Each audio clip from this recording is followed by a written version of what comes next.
United States and around the world. Welcome to Miami, Florida. I'm Jake Tapper. In just 5 days, voters will go to the polls here in this state as well as in Ohio, Illinois, North Carolina, and Missouri. The race for the Republican nomination for president could change dramatically. Florida and Ohio each have a large number of delegates at stake, and they award all of them to the candidate who wins. They're winner-take-all states. That's the first time that will happen in this primary season, and this is the last debate before that critical round of voting. We hope tonight the candidates will give the voters specifics on their visions for America. So now, let's welcome the candidates. Ohio Governor John Kasich.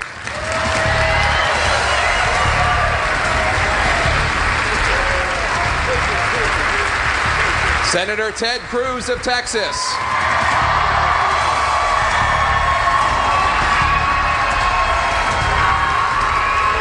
Real estate developer and businessman Donald Trump.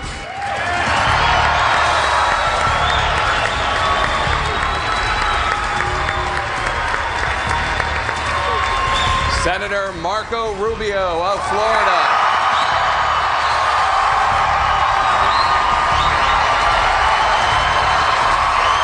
Ladies and gentlemen, the Republican candidates for President of the United States.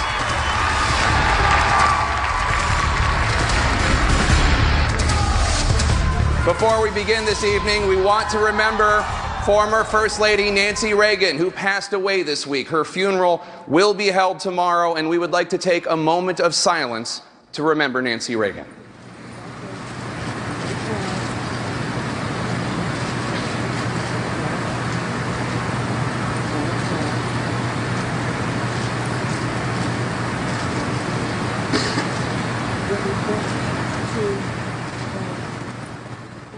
Now, please rise for our national anthem performed by the Frost Singers from the University of Miami.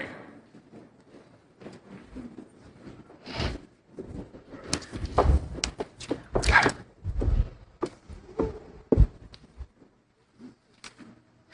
Oh, say, can you see by the dawn's early light what so proudly we hailed at the twilight's last gleaming, whose broad stripes and bright stars through the perilous fight o'er the ramparts we watched were so gallantly streaming, and the rocket's red glare, the bombs bursting in air, gave proof through the night that our flag was still there.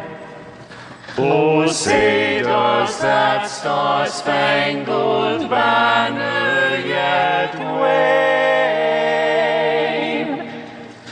o'er the land of the free and the home of the brave? Thanks to the Frost Singers from the University of Miami. Candidates, you can now take your positions behind the podiums while I briefly explain the rules. As moderator, I will attempt to guide the discussion, asking questions and follow-ups. Joining me in the questioning this evening will be Washington Times reporter Stephen Dinan, CNN chief political correspondent Dana Bash, and Salem Radio's Hugh Hewitt. Candidates, you will have 1 minute and 15 seconds to answer each question and 45 seconds to respond to follow-ups or for rebuttals if your name is invoked. That's longer than you've had in previous debates. Timing lights will be visible. Those lights will warn you when time is up. And as you requested, a bell will also sound like this. We know that each of you wants to debate these important issues, but please wait until you are called upon, and please do not talk over one another. These are the rules to which all of you agreed.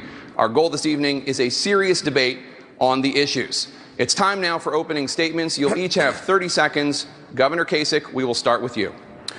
Well, thank you. You know, I look in the faces of people all across this country, and I know they want to be hopeful, and many are hopeful.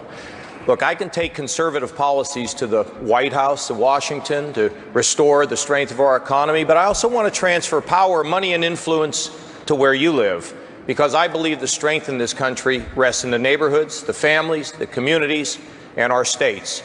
And I believe it's a new partnership, a partnership that can allow us to restore the spirit of America and strengthen America for the best century we've ever had. Thank you.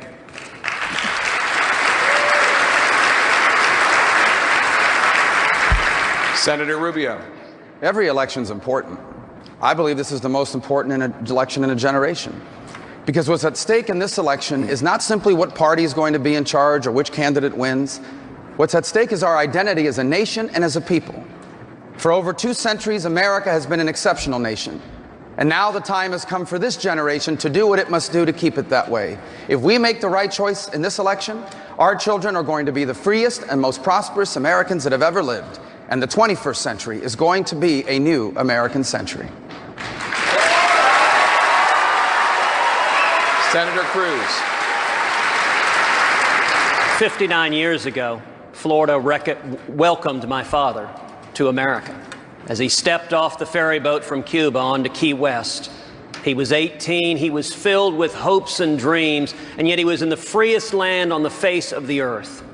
This election, this debate is not about insults, it's not about attacks, it's not about any of the individuals on this stage. This election is about you and your children. It's about the freedom America has always had and making sure that that freedom is there for the next generation, that we stop Washington from standing in the way of the hardworking taxpayers of America.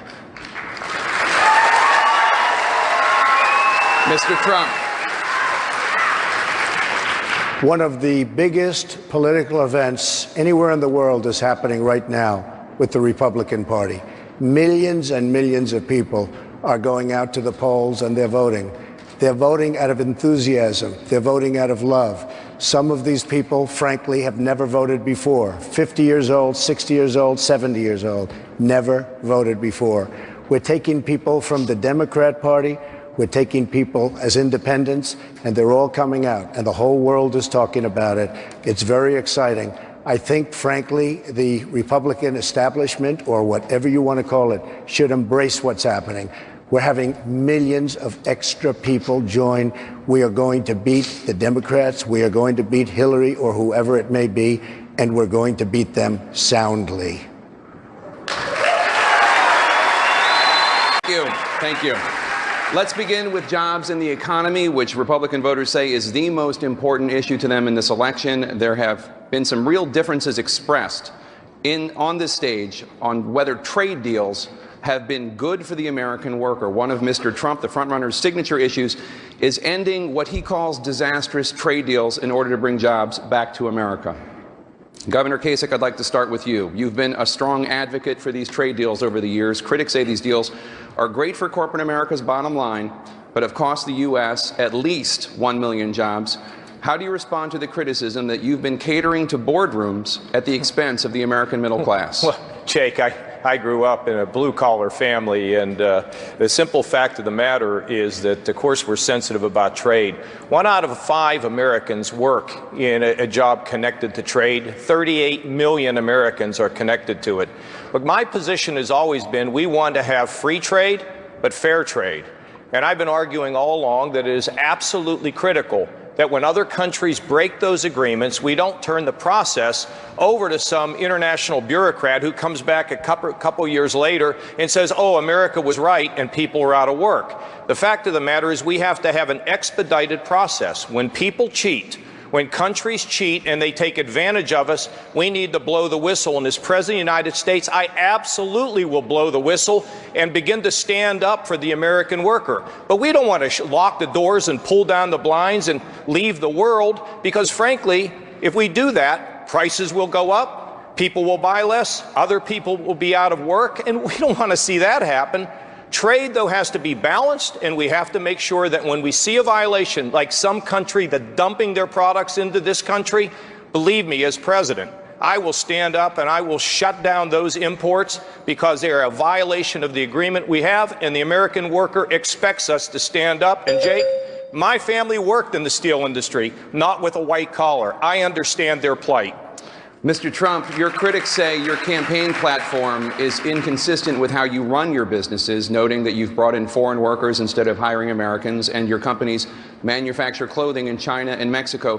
Why should voters trust that you will run the country differently from how you run your businesses? Because nobody knows the system better than me. I know the H-1B, I know the H-2B. Nobody knows it better than me. I'm a businessman. These are laws, these are regulations, these are rules. We're allowed to do it. And frankly, because of the devaluations that other countries, their monetary devaluations that other countries are constantly doing and brilliantly doing against us, it's very, very hard for our companies in this country, to compete. So I will take advantage of it. They're the laws, but I'm the one that knows how to change it. Nobody else on this dais knows how to change it like I do, believe me. Senator Rubio, last October you said that you're, quote, generally very much in favor of free trade. More recently, you've backed away from your support of some trade deals.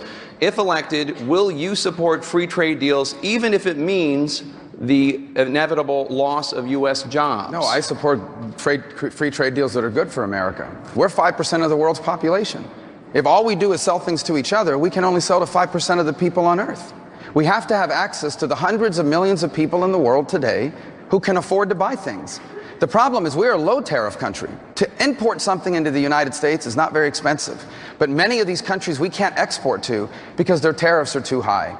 And so I'm in favor of deals that allow us to bring down those tariffs so that America can sell things to all these people around the world. There are good trade deals and there are bad ones. So for example, here in Florida, we have benefited greatly from the free trade deal with Colombia.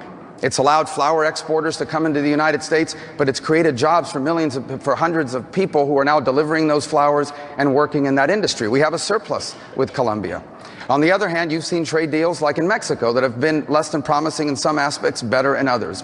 Bottom line is, I believe that America, if given access to foreign markets, our workers are the most productive in the world, our people are the most innovative on this planet. If it is a free and fair trade deal, we can compete against anyone in the world, and we need to in the 21st century. Senator Cruz, you were a supporter of the Pacific trade deal, but after taking some heat from conservatives, you changed your position. Why should these voters who don't like these trade deals trust that you will fight for them all the time and not just in election years? Actually, that's incorrect. There are two different agreements. There's TPA and TPP. I oppose TPP and have always opposed TPP, which is what you asked about. And when it comes to trade, look, free trade, when we open up foreign markets, helps Americans, but we're getting killed in international trade right now. And we're getting killed because we have an administration that doesn't look out for American workers, and jobs are going overseas. We're driving jobs overseas. And the people who are losing out are manufacturing jobs, or the steel industry, or the auto industry. But I'll tell you who else is going to be losing out, which is the service industry. This Obama administration is negotiating the Trade and Services Agreement, which is another treaty to allow services to come in and take jobs from Americans as well. And you got to understand, trade and immigration are interwoven, and they're hurting the working men and women of this country.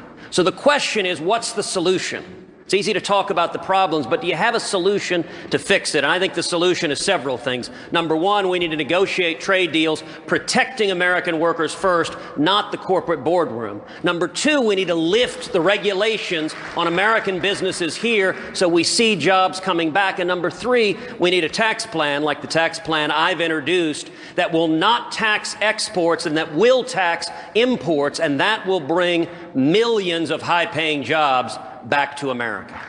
Let's talk more about how American jobs are impacted by foreign workers. Let's go to Stephen Dinan of the Washington Times. Stephen. Senator Rubio, in late 2014, Disney laid off 250 tech workers in Orlando, replacing many of them with foreign workers. Some of the Americans even had to train their own replacements. You support increasing the H-1B visa program that made it possible to bring in these foreign workers. Doesn't this program take jobs away from Americans? If it's being abused the way Disney did, understand that program, it is illegal now under that program to use it to replace American workers. Under that program, you have to prove not only that you're not replacing Americans, but that you've tried to hire Americans. And if a company is caught abusing that process, they should never be allowed to use it again. The second problem with the current structure of the program that people perhaps don't understand is a lot of these companies are not directly hiring employees from abroad. They are hiring a consulting company like Tata, for example, out of India. That company then hoards up all of these visas. They hire workers. You hire Disney or some other company hires this company. What they're basically doing is they are insourcing an outsourcing system. They are bringing in workers from abroad that are not direct employees of a Disney or someone else. They're employees of this consulting business. And what I argue is that no consulting business such as that should be allowed to hoard up all of these visas, that the visa should only be available for companies to use directly to hire workers, and that we should be stricter in how we enforce it. It is illegal now. It is a violation of the law now to use that program to replace Americans. And if a company is caught doing that, whether it be Disney or anyone else, they should be barred from using the program in the future. Senator Rubio, real quick follow-up on this.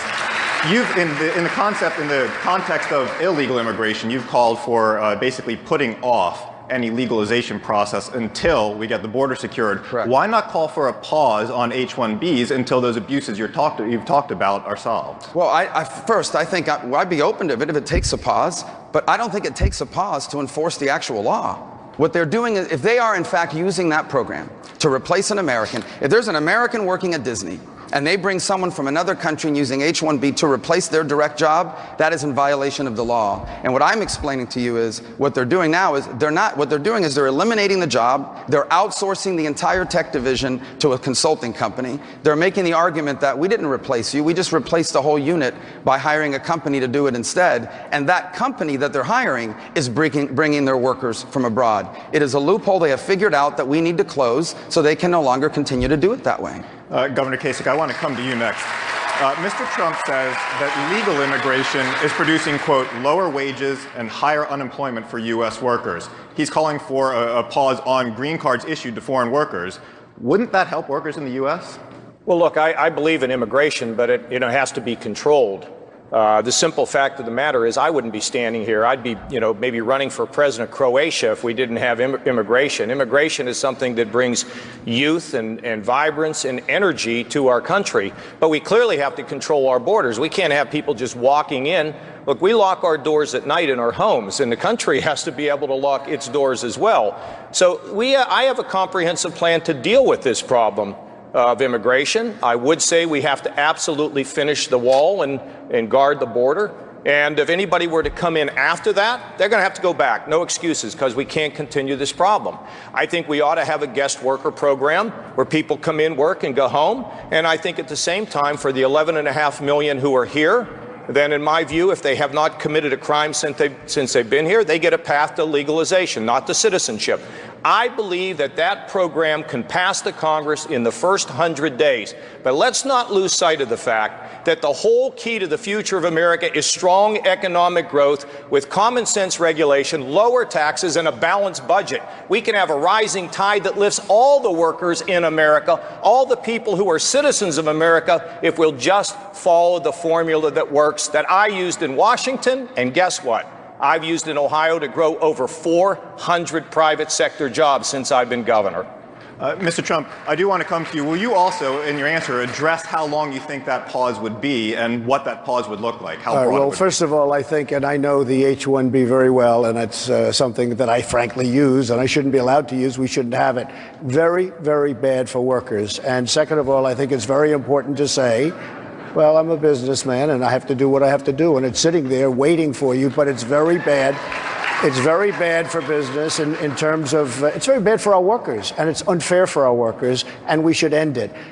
Very importantly, the Disney workers endorsed me, as you probably read, and I got a full endorsement because they're the ones that said, and they had a news conference, and they said he's the only one that's going to be able to fix it, because it is a mess. I think for a period of a year to 2 years, we have to look back and we have to see, just to answer the second part of your question, where we are, where we stand, what's going on. We have to sort of take a strong, good, hard look and come up with plans that work. And we're rushing into things, and we're leading with the chin. We're leading with people that don't know what they're doing in terms of our leadership. I would say a minimum of 1 year, maybe 2 years. Quickly on this.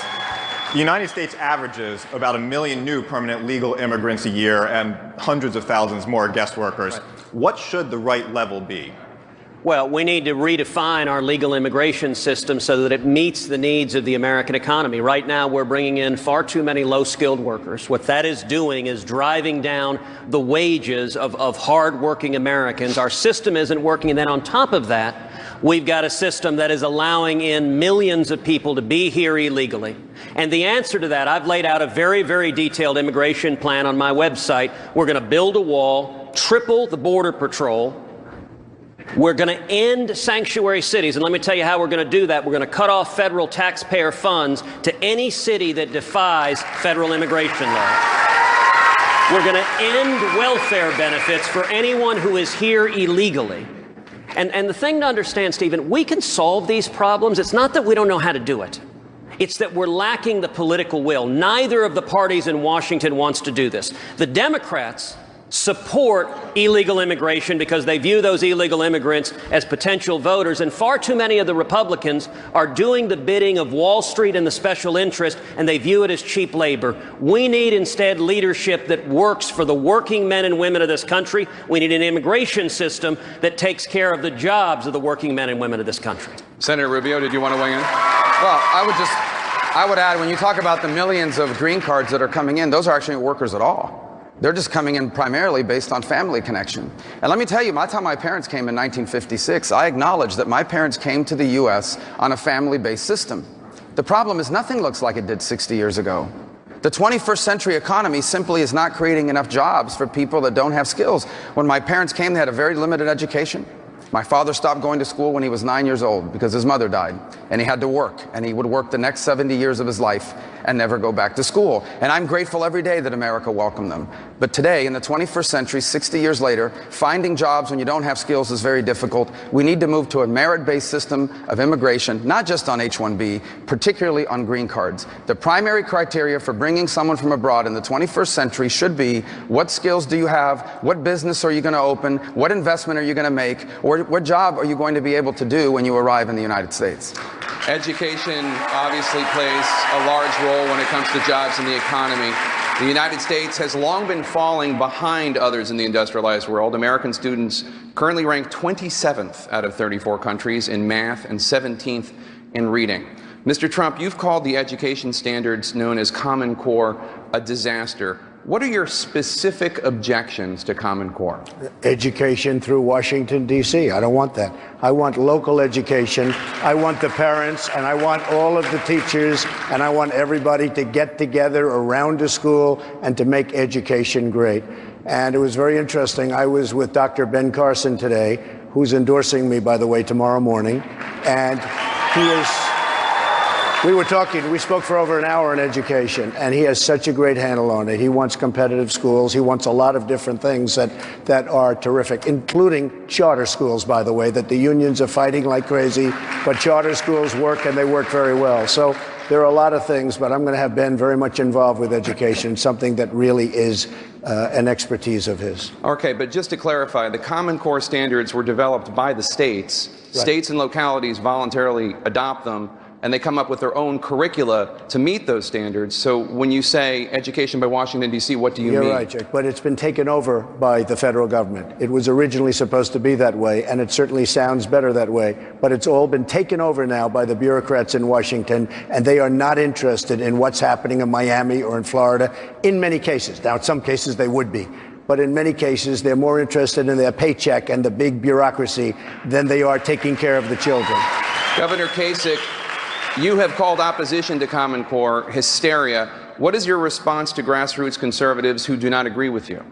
Well, look, all I'm in favor of in Ohio is high standards. First of all, let me tell you, I would take 125 federal education programs, put them in 4 buckets, and send them back to the states. Okay, I've been working on this for many, many years. Secondly, Jake, in our state, the state school board sets the standards, and we want high standards because we've not always had high standards, unfortunately. They set the standards, and the local school boards developed the curriculum. Not only did we have that in the law, we reasserted it in the law, and we also want parental advisors in the local school district so that, in fact, frankly, education has to be run at the school board level with a little guidance from the state. Now, on top of that, you want to talk about the 21st century and what we need to do with our kids. We need to start connecting them to the real world. We need to be training them for the jobs of the 21st century, not the jobs of 20 years ago. We need vocational education starting in the 7th grade, where kids can get that kind of education that can take them to college, but all the way through their K through 12. They ought to be connected with real world jobs. Frankly, what ought to happen is we ought to get them to pursue their God-given talents and connect them with the things that give them passion. And that's exactly what we're doing in Ohio, combined with mentoring programs to talk to kids about what their future can be. So let me be clear. Local control, obviously, high state standards, that's what it is in the state of Ohio. So, Senator Cruz, let me bring you in. You object to Common Core. Governor Kasich says it's local school boards developing local curriculum to meet higher standards. What's wrong with that? Common Core is a disaster. And if I am elected president, in the first days as president, I will direct the Department of Education that Common Core ends that day. Now, let me tell you why you can do that, because it's easy to talk about the problem, but you have to understand the solutions. The Obama administration has abused executive power in forcing Common Core on the states. It has used race to the top funds to effectively blackmail and force the states to adopt Common Core. Now, the one silver lining of Obama abusing executive power is that everything done with executive power can be undone with executive power, and I intend to do that. Beyond that, though, Jake, I intend to work to abolish the Federal Department of Education and send education back to the states and back to the local governments. And let me say finally, the most important reform we can do in education after getting the federal government out of it is expand school choice, expand charter schools and home schools and private schools and vouchers and scholarships, and give every child, African American, Hispanic, every child in need an opportunity to access to a quality education. Let's move on to another topic of particular interest here in Florida. Florida has the highest percentage of seniors in the country. There are 3.1 million senior citizens here who receive Social Security benefits, and they're very interested in hearing what you candidates intend to do to keep Social Security going for future generations. Let me turn now to my colleague, Dana Bash. Senator Rubio, you argue Americans your age must have an honest conversation about making Social Security sustainable. For people under 55, you want to raise the retirement age and also reduce benefits for wealthier Americans. So what should the new retirement age be, and how much will those benefits be cut? Well, first of all, let me say that you're right. There are about 3 million seniors in Florida with Social Security and Medicare. One of them is my mother, who happens to be here today. I'm against any changes to Social Security that are bad for my mother. And we don't have to make any changes for them. But anyone who tells you that Social Security can stay the way it is lying. Any politician that goes around saying we don't have to do anything, all we have to do is raise a few taxes or just leave it the way it is, they're not being honest with you. Social Security will go bankrupt, and it will bankrupt country with it. So what it will require is people younger, like myself, people that are 30 years away from retirement, to accept that our Social Security is going to work differently than it did for my parents. For example, instead of retiring at 67, the way I'm supposed to retire, I'd have to retire at 68. If I were still in the Senate, I'd be one of the youngest people there.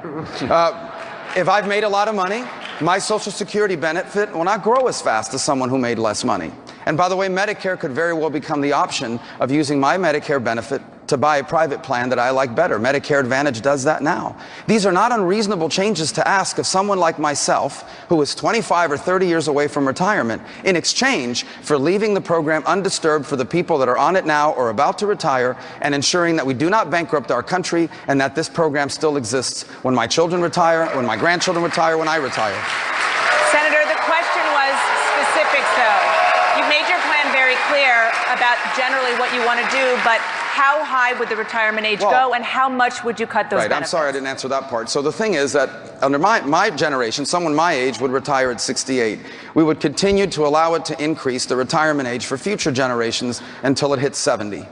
And so my children would retire at 70. I would retire at 68. It would be a graduating scale over a period of time. But again, I'm talking about people like myself and Ted, who are 45 years old, who are years away from retirement. For people that are on it now, we don't have to change it at all. If we don't do anything, we will have a debt crisis. It's not a question of if, it is a question of when. In less than 5 years, only 17% of our budget will remain discretionary. 83% of the federal budget in less than 5 years will all be spent on Medicare, Medicaid, the interest on the debt.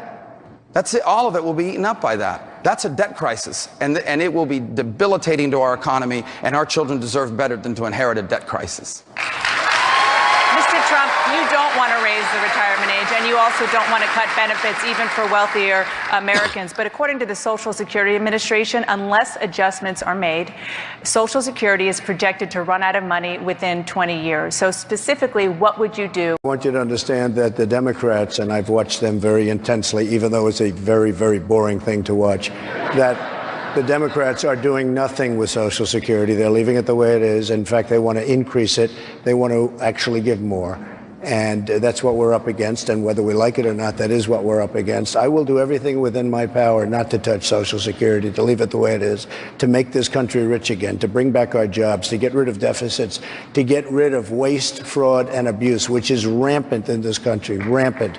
Totally rampant. And it's my absolute intention to leave Social Security the way it is, not increase the age, and to leave it as is. You have 22 years. You have a long time to go. It's not long in terms of what we're talking about, but it's still a long time to go. And I want to leave Social Security as is. I want to make our country rich again so we can afford it. I want to bring back our jobs. I want to do things that will make us, that will bring back GDP. I mean, as an example, GDP was zero, essentially, for the last 2 quarters. If that ever happened in China, you would have had a depression like nobody's ever seen before. They go down to 7%, 8%, and it's a national tragedy. We're at zero. We're not doing anything. We've lost our jobs. We've lost everything. We're losing everything. Our jobs are gone. Our businesses are being taken out of the country. I want to make America great again, and I want to leave Social Security as is. We're going to get rid of waste, fraud, abuse, and bring back business. To get in, hang on 1 second. I just want to follow up with Mr. Trump.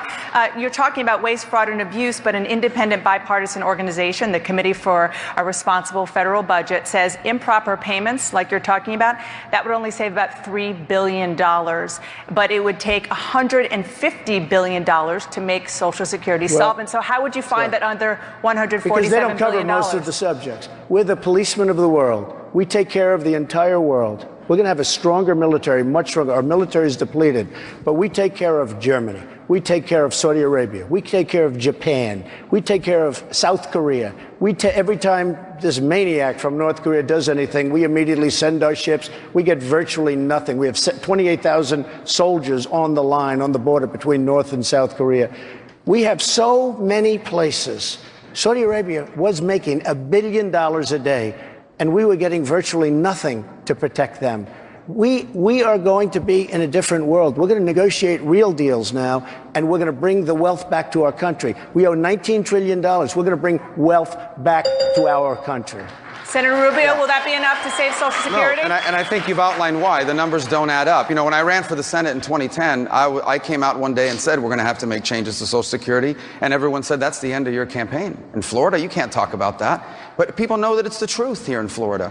Fraud is not enough. Certainly, let's wipe out the fraud, but as you said, it won't add up. You already gave those numbers. The second point is on foreign aid. I hear that all the time as well. I'm against any sort of wasting of money on foreign aid, but it's less than 1% of our federal budget.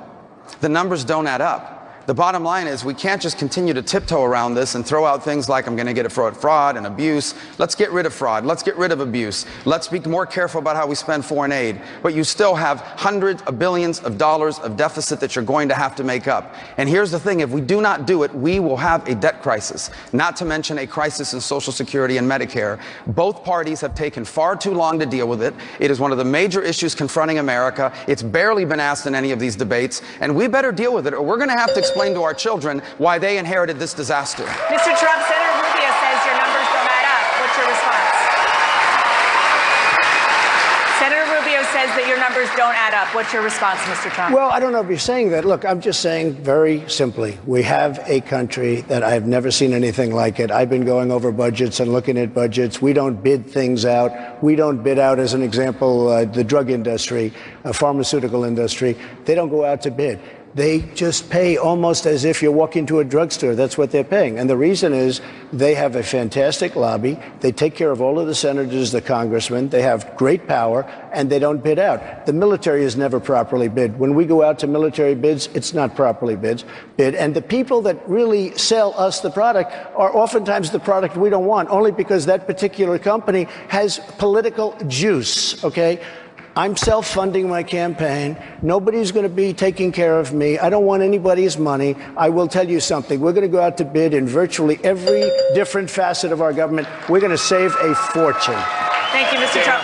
Senator Cruz, you advocate allowing younger workers to put some of their Social Security taxes into personal accounts. What do you say to critics who say that market volatility means that this is a disastrous proposal? Well, number one, we need to see responsibility. Social Security right now is careening towards insolvency, and it's irresponsible. And any politician that doesn't step forward and address it is not being a real leader. We need to see political courage to take this on and save and strengthen Social Security.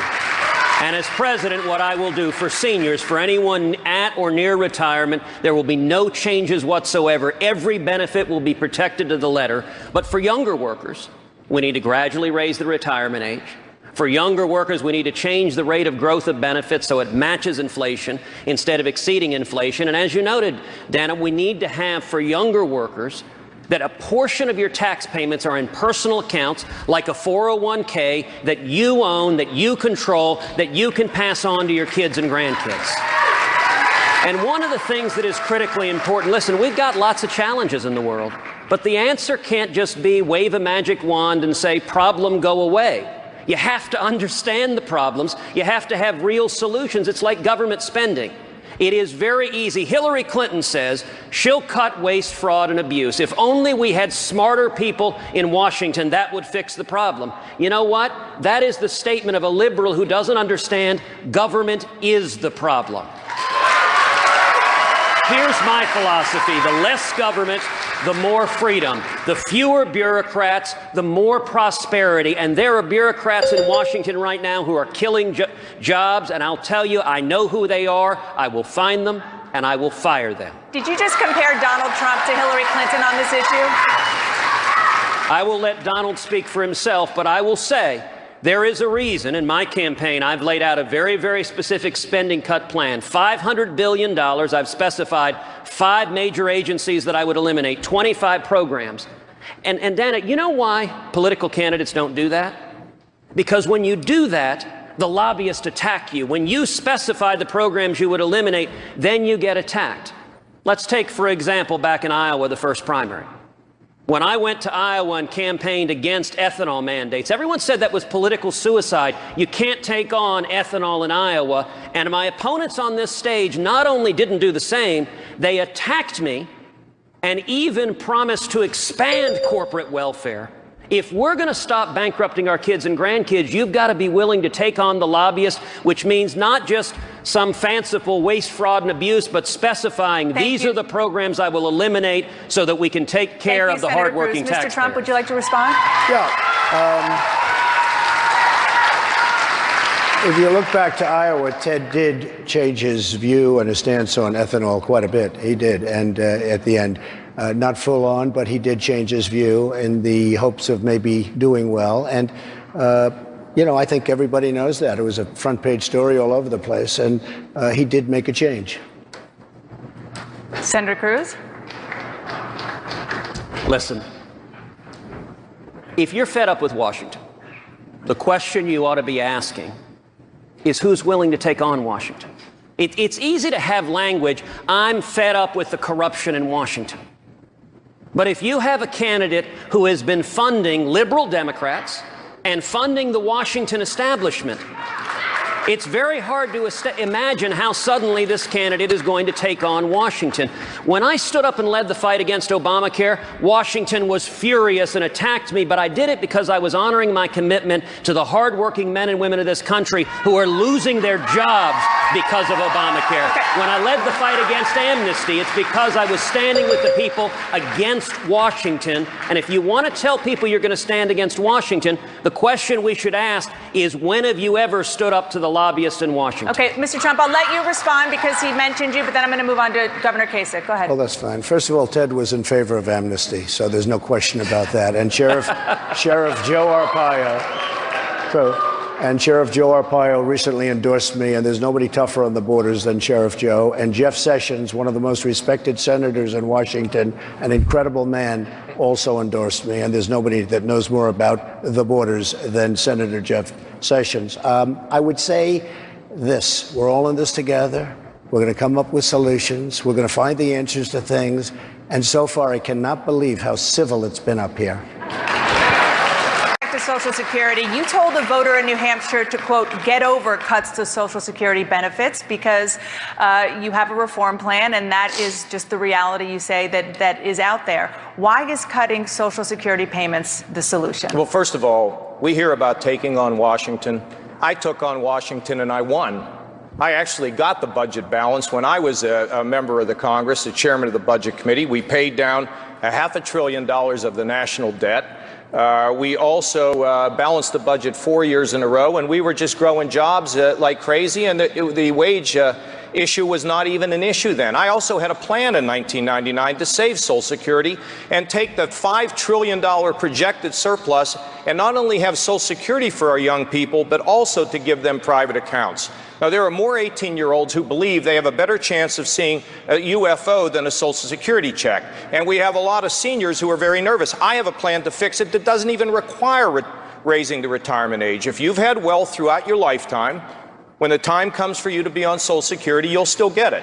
It will just simply be less. And for those people who depend on that Social Security, they'll get their full benefit. That's the way it will work. And we don't have to monkey around with the retirement age. And how do I know that? I've done all this before. This is not a theory. Do you have to take on entitlement programs to balance a budget? Yes, but it doesn't mean you have to cut them. It means you need to innovate them the way we do things in the 21st century. So not only did we have a balanced budget in Washington, but when I went to Ohio, we were $8 billion in the hole, and now we're $2 billion in the black. Our credit is strong. We're up 400,000 jobs, and I want to go back with the same formula to beat the Washington insiders again. And I will get it done, and this country will be much stronger economically as a result. Thank you, Governor. Let's take a broader look at the Republican Party now. Mr. Trump, one of the concerns that your opponents have expressed throughout the course of this campaign is the notion that, in their estimation, you hold views that are at direct odds with Republican Party tradition. How are you looking to fundamentally change the Republican Party as its potential leader? What should the Republican Party stand for in 2016? Well, first of all, I don't really think that. I think that I hold views that are very similar to many of the people. We are more inclusive, and if you look at the polls and if you look at the millions of people that have been pouring into the polls, it's, again, the biggest story. You look at all of these people that are coming in, something's happening. I am different in one primary respect, and that's trade. I feel that we have had horrible negotiators, horrible trade deals. The jobs in this country are disappearing, and especially the good jobs. You look at the recent jobs reports, which are really done so that presidents and politicians look good, because all of these people looking for jobs, when they give up, they go home, they give up, and they're considered statistically employed. So that's that. But I will say, trade deals are absolutely killing our country. The devaluations of their currencies by China and Japan and many, many other countries, and we don't do it because we don't play the game. And the only way we're going to be able to do it is we're going to have to do taxes unless they behave. If you don't tax certain products coming into this country from certain countries that are taking advantage of the United States and laughing at our stupidity, we're going to continue to lose businesses and we're going to continue to lose jobs. And if you look at the average worker over the last 12 years, their salary and their pay have gone down, not up. It's gone down. And I think that's why there's been such an outpouring of love to what I'm saying. Thank you, Mr. Trump. Senator Cruz, Donald Trump has so far won 35% of the vote. Those people are signing up to his vision of the Republican Party. What do you think is wrong with that vision? Well, Donald is right, for example. He was just talking about international trade. He's right about the problems, but his solutions don't work. So, for example, his solution on international trade, he proposed earlier a 45% tariff on foreign goods. Now, he backed away from that immediately, and he may come back with a different number tonight. I don't know where he'll be tonight. But I'll tell you what happens You know, we've seen prior presidential candidates who proposed massive tariffs. You know, Smoot-Hawley led to the Great Depression. And the effect of a 45% tariff would be when you go to the store, when you go to Walmart, when you're shopping for your kids, the prices you pay go up 45%. But not only that, when you put those in place, because a tariff is a tax on you, the American people, but the response of that is that the countries we trade with put in their own tariffs. A much better solution that works is the tax plan I've laid out, which would enable our exports to be tax-free, would tax our imports, would not raise prices for Americans, and would not result in reciprocal tariffs. Thank you. Fix the problem, and that's what's missing you, from Senator. what Donald says. Mr. Trump will give you a chance to respond. The 45% tax is a threat. It was not a tax, it was a threat. It will be a tax if they don't behave. Take China as an example. I have many friends, great manufacturers, they want to go into China. They can't. China won't let them. We talk about free trade. It's not free trade. It's stupid trade. China dumps everything that they have over here. No tax, no nothing, no problems, no curfews, no anything. We can't get into China. I have the best people, manufacturers. They can't get in. When they get in, they have to pay a tremendous tax. The 45% is a threat that if they don't behave, if they don't follow the rules and the regulations so that we can have it equal on both sides, we will tax you. It doesn't have to be 45, it could be less, but it has to be something because our country and our trade and our deals and most importantly, our jobs are going to hell. Senator Cruz.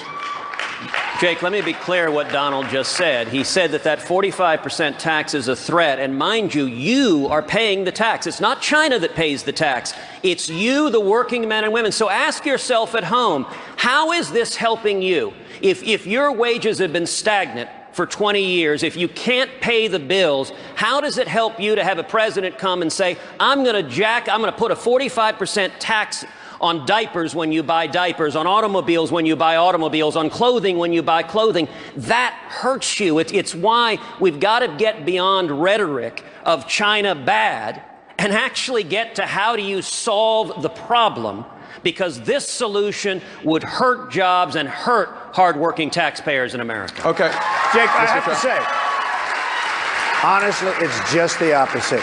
What will happen if they don't behave? We will put on a tax of some amount, and it could be a large amount, and we will start building those factories and those plants. Instead of in China, we'll build them here, and people will buy product from here rather than buying it through China, where we're being ripped off, and we have a $505 billion trade deficit right now. So we'll build our factories here, and we'll make our own products, and that's the way it should be done. And the way we've been doing it for the last long period of time is our country is in serious trouble. It's a bubble, and it's going to explode. All right, we're going to take a very quick break. When we come back, we'll have much more.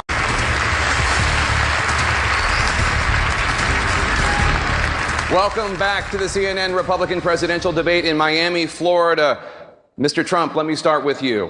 Last night you told CNN, quote, Islam hates us. Did you mean all 1.6 billion Muslims? I mean a lot of them. I mean a lot of them.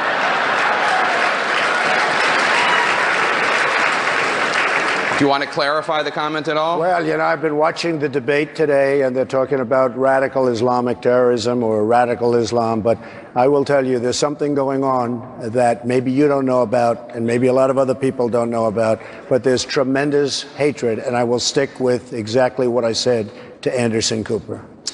Senator Rubio, your supporter, Republican Senator Jeff Sessions, said in response to Mr. Trump's comment last night, I'm sorry, Senator Jeff Flake, I apologize. Your supporters, Republican Senator Jeff Flake, said in response to that comment, Republicans are better than this. Do you agree? Well, let me say, I know that a lot of people find appeal in the things Donald says because he says what people wish they could say. The problem is presidents can't just say anything they want. It has consequences here and around the world. And so let me give you one. 2 days ago, I met this extraordinary couple who are on furlough because they're missionaries in Bangladesh. It's a very tough place to be a missionary. It's Muslim. And their safety and security very much relies upon friendly Muslims that live alongside them, that may not convert but protect them and certainly look out for them. And their mission field really are Muslims that are looking to convert to Christianity as well. And they tell me that today they have a very hostile environment in which to operate in, because the news is coming out that in America, leading political figures are saying that America doesn't like Muslims. So this has a real impact. There is no doubt that radical Islam is a danger in the world. I can also tell you that if you go to any national cemetery, especially Arlington, you're going to see crescent moons there. If you go anywhere in the world, you're going to see American men and women serving us in uniform that are Muslims. And they love America. And as far as I know, no one on this stage has served in uniform in the United States military. Anyone out there that has the uniform of the United States on and is willing to die for this country is someone that loves America, no matter what their religious background may be. Mr. Trump.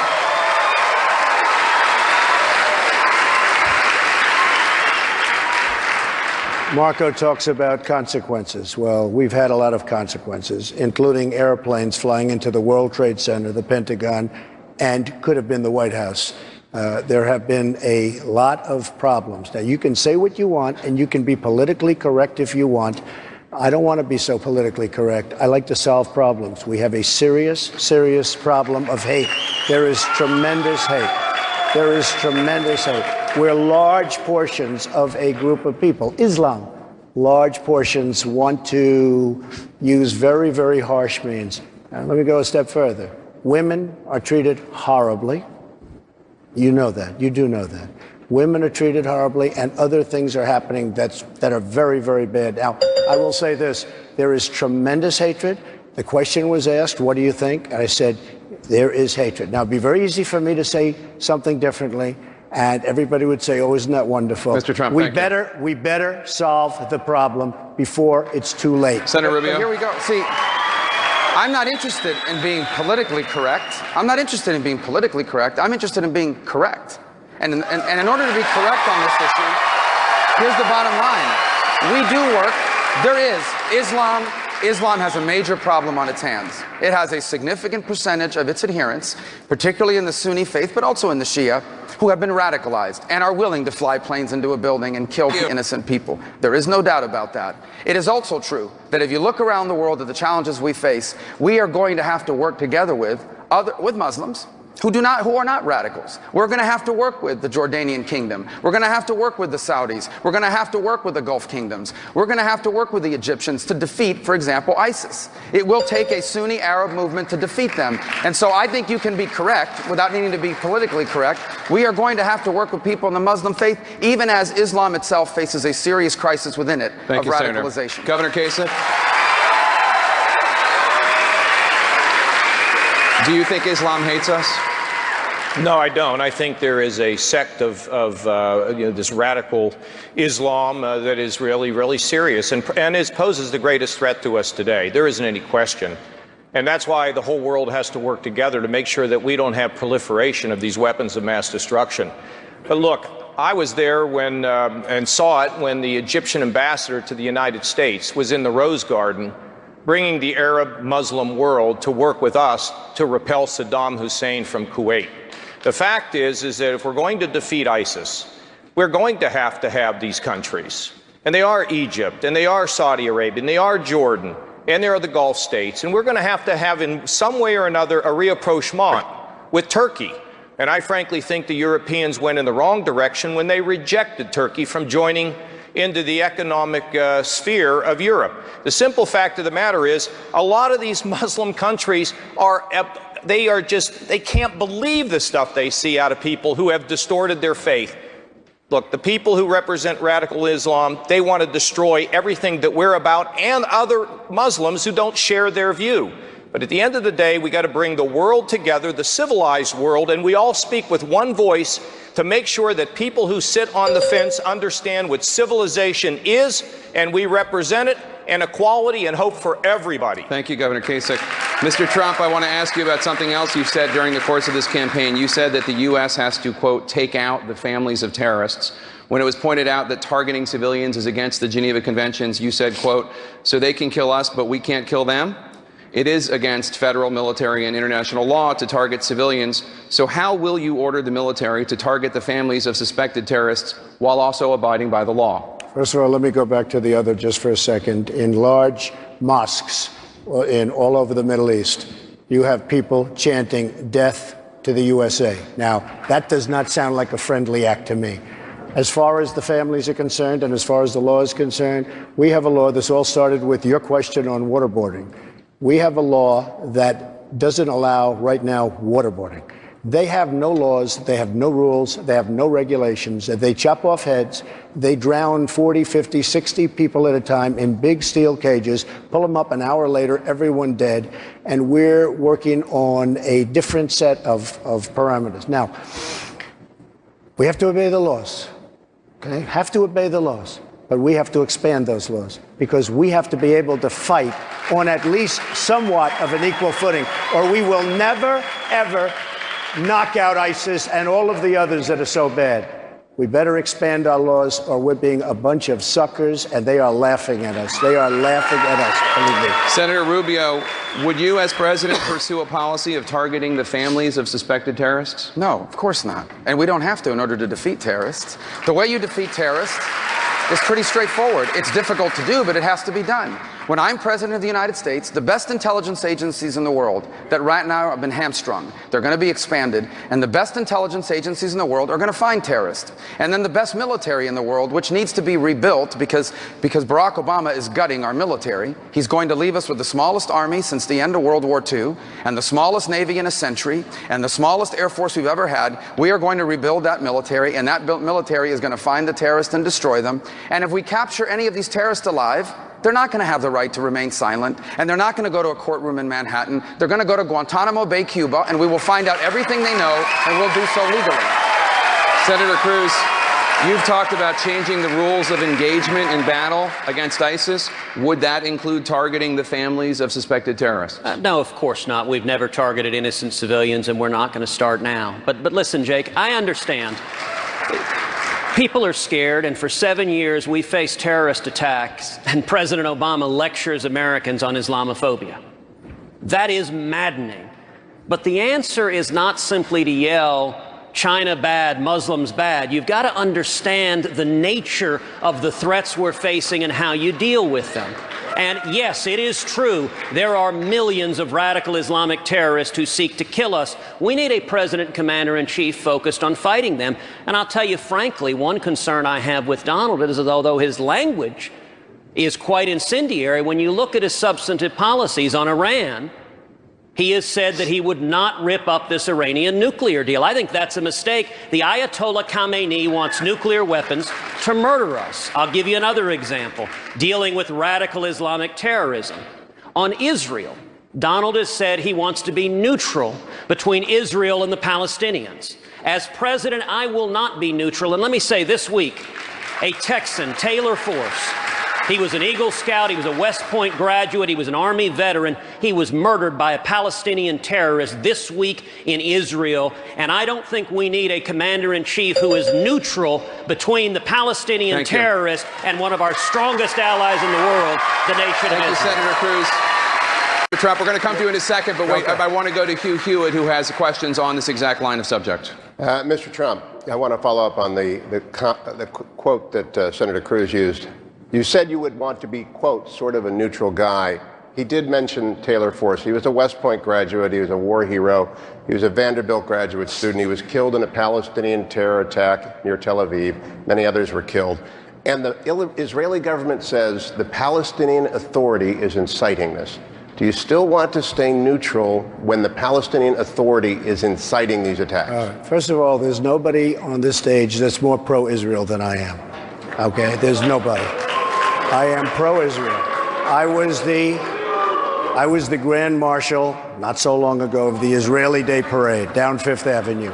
I've made massive contributions to Israel. I have tremendous love for Israel. I happen to have a son-in-law and a daughter that are Jewish, okay? And 2 grandchildren that are Jewish. But I will tell you, I think if we're going to ever negotiate a peace settlement, which every Israeli wants, and I've spoken to the toughest and the sharpest, they all want peace, I think it would be much more helpful. I'm a negotiator. If I go in, I'll say I'm pro-Israel, and I've told that to everybody and anybody that would listen. but I would like to at least have the other side think I'm somewhat neutral as to them so that we can maybe get a deal done. Maybe we can get a deal. I think it's probably the toughest negotiation of all time, but maybe we can get a deal done. Senator As far Cruz, as, then I'll go and to by the way, Senator just so Rubio. you understand, as far as Iran, I would have never made that deal. I think it's maybe the worst deal I've ever seen. I think it's the worst deal I've ever seen negotiated. I will be so tough on them, and ultimately that deal will be broken unless they behave better than they've ever behaved in their lives, which is probably unlikely. Senator and that Cruz deal and will Senator be broken.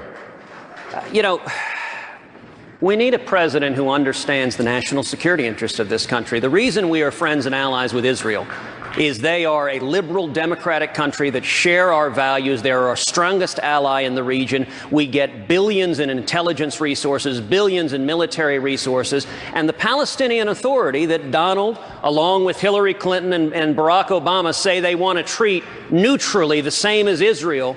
The Palestinian Authority is in a unity government with Hamas, a terrorist organization. They pay the families of these terrorists who murder people. And this is exactly the moral relativism Barack Obama has. And the answer is not scream all Muslims bad. Let me give you an example of a Muslim, for example, we ought to be standing with. President al-Sisi of Egypt, a president of a Muslim country who is targeting radical Islamic terrorists. He's hunting them down and stopping them. Our focus needs to be on keeping this country safe. I want to go back to the Israeli government's assertion that the Palestinian Authority is inciting the convulsion of violence. Do you agree? Well, that's undeniable. First of all, they've said they've encouraged people to do so. And you've seen the speeches of the Palestinian Authority president talking about how glorious this is that they're doing these sorts of things. But let me go back for a moment. The policy Donald has outlined, I don't know if he realizes, is an anti-Israeli policy. Maybe that's not your intent, but here's why it is an anti-Israeli policy. There is no peace deal possible with the Palestinians at this moment. There just isn't, because there's no one to negotiate with. The Palestinian Authority is not interested in a serious deal, and they are now in union with Hamas, an organization whose specific purpose is the destruction of the Jewish state. Every time that Israel has turned over territory of any kind, be it Gaza or now in Judea and Samaria, it is used as a launching pad to attack Israel. And that's what will happen again. These groups are not interested in a deal with Israel. What they are interested in is ultimately removing the Jewish state and occupying its entire territory. So maybe in 30 years the conditions will exist, but they do not exist now. And to have a president forcing the Israelis to the table is harmful to Israel and emboldens Israel's enemies. Mr. Trump, a response, and we'll go to Governor Cook.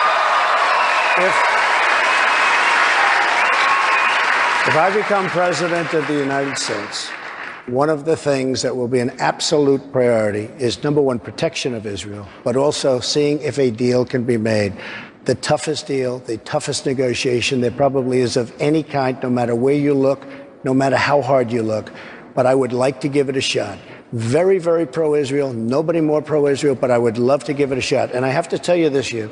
I have friends, Israelis, non-Israelis, people from New York City that happen to be Jewish and love Israel. And some are very tough people. Every single one of them, they know it's tough, but every single one of them wants to see if we could ever have peace in Israel. And some believe it's possible. It may not be, in which case we'll find out.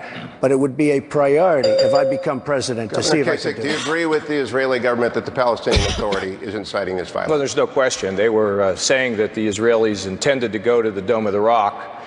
I mean, when you think about this, thank goodness we worked with the Israelis to give them the Iron Dome.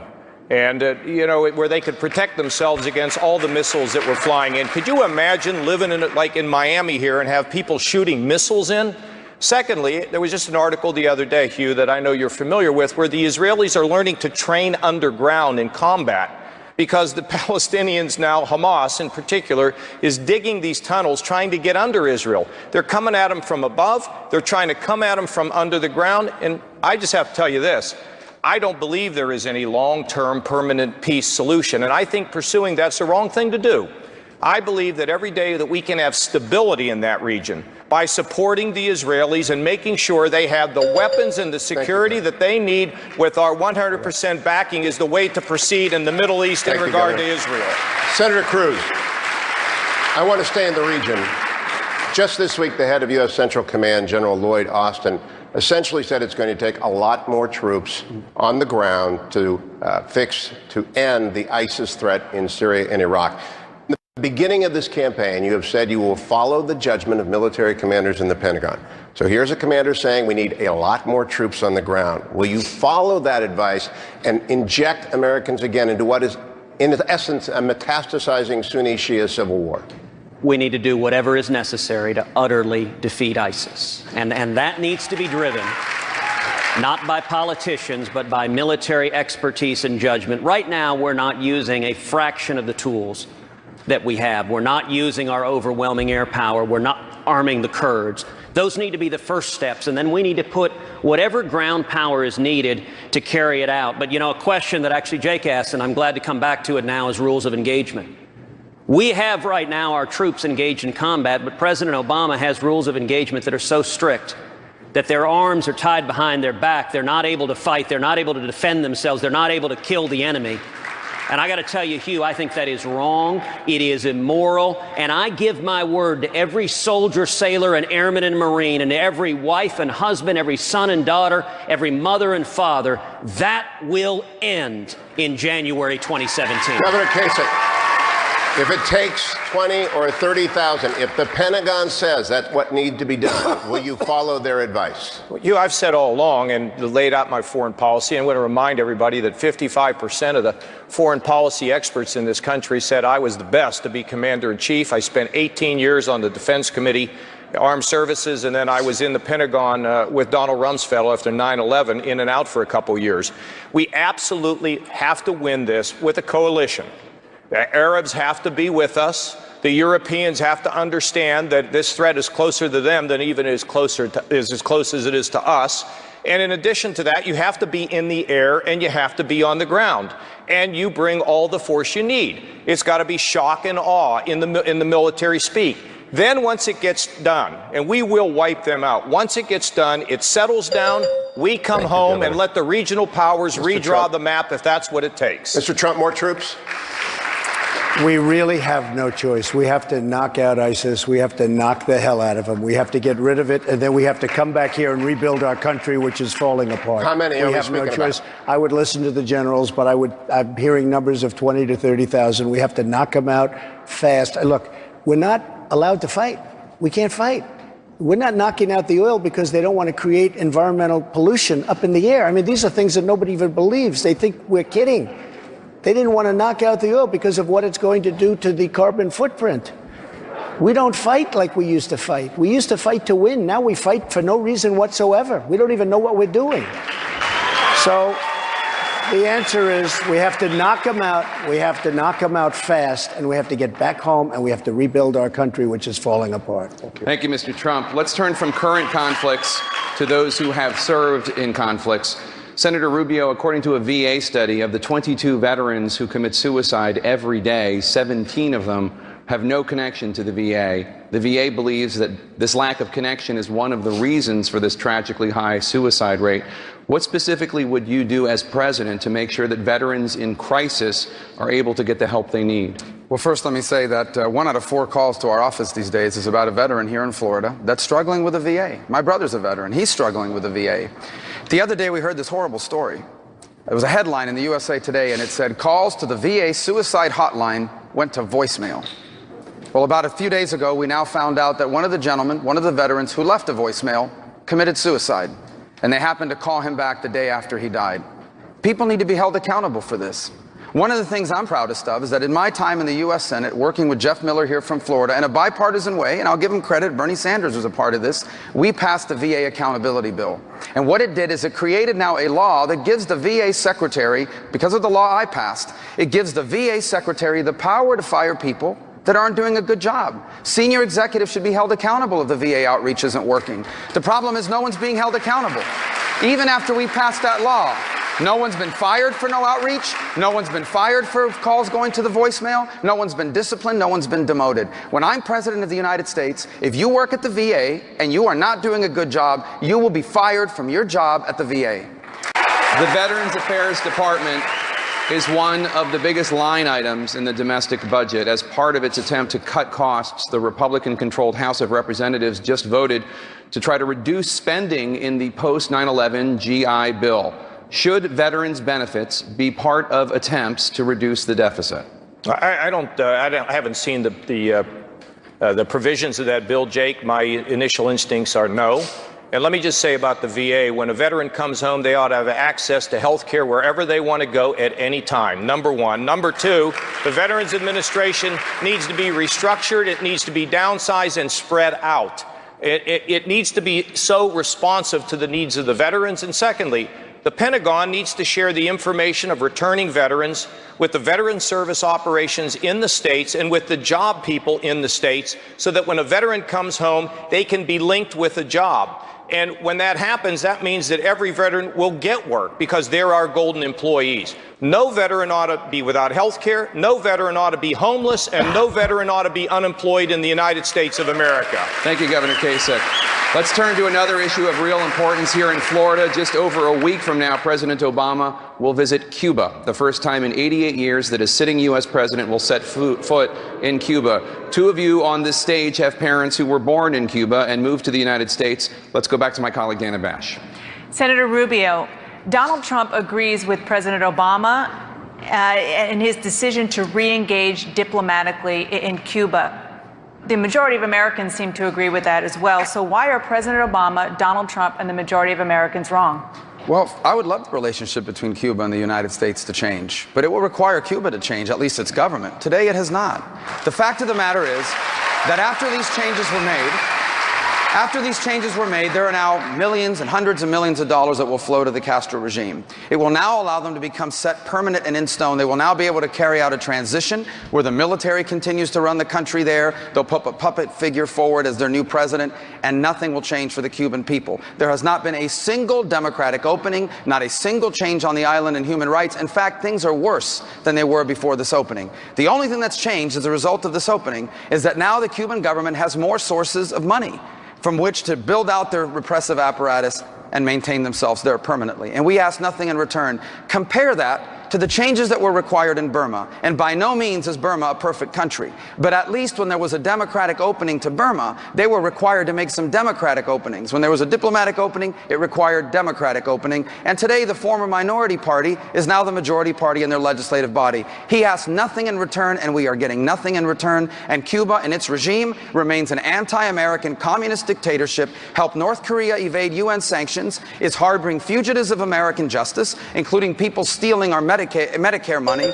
and moving back to Cuba, all in exchange for nothing.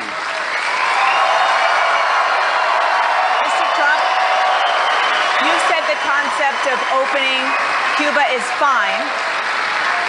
You said the concept of opening Cuba is fine. Why do you agree with President Obama and disagree with what Senator Rubio just said? I don't really agree with President Obama. I think I'm somewhere in the middle. What I want a much better deal to be made, because right now Cuba is making, as usual with our country, we don't make good deals. We don't have our right people negotiating. We have people that don't have a clue.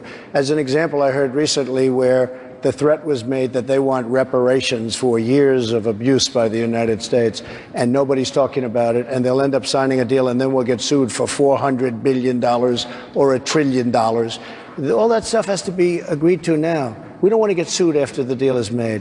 So I don't agree with President Obama. I do agree that something should take place. After 50 years, it's enough time, folks.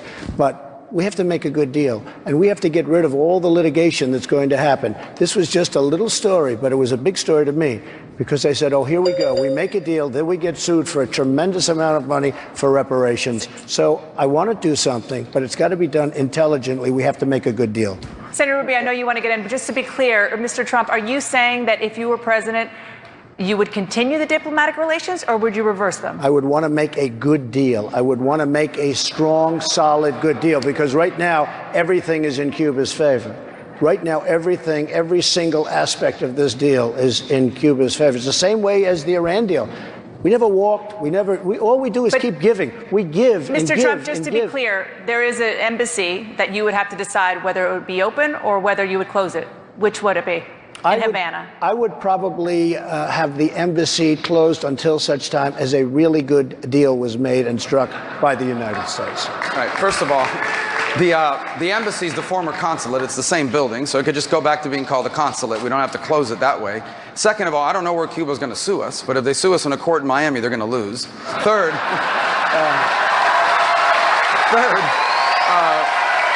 on the issue of a good deal, I know what the good deal is. I'll tell you what the good deal now is already codified. Here's a good deal. Cuba has free elections. Cuba stops putting people in jail for speaking out. Cuba has freedom of the press.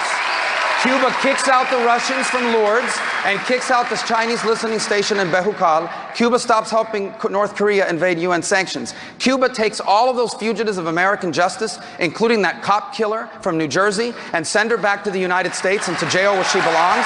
And you know what? Then we can have a relationship with Cuba. That's a good deal. Thank you, Senator Rubio. Senator Cruz, if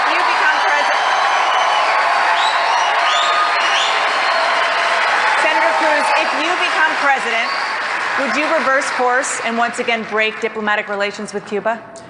Yes, I would. And, you know, I think this exchange actually highlights a real choice for Republican primary voters. When it comes to foreign policy, do you want to continue on the same basic trajectory as the last 7 years of the Obama foreign policy? When it comes to these deals, Cuba and Iran, they were negotiated by Hillary Clinton and John Kerry. There's a real difference between us. Donald supported Hillary Clinton and John Kerry. And what he said right now is that he agrees in principle with what they're doing. The only thing he thinks is that they should negotiate a little bit better deals. They should be more effective. I have a fundamental disagreement, and I think most Republicans and most Americans do, that we shouldn't be allowing billions of dollars to go to nations that hate us, to go to Cuba, to go to Iran, and to let them use those billions of dollars to try to murder us. Well,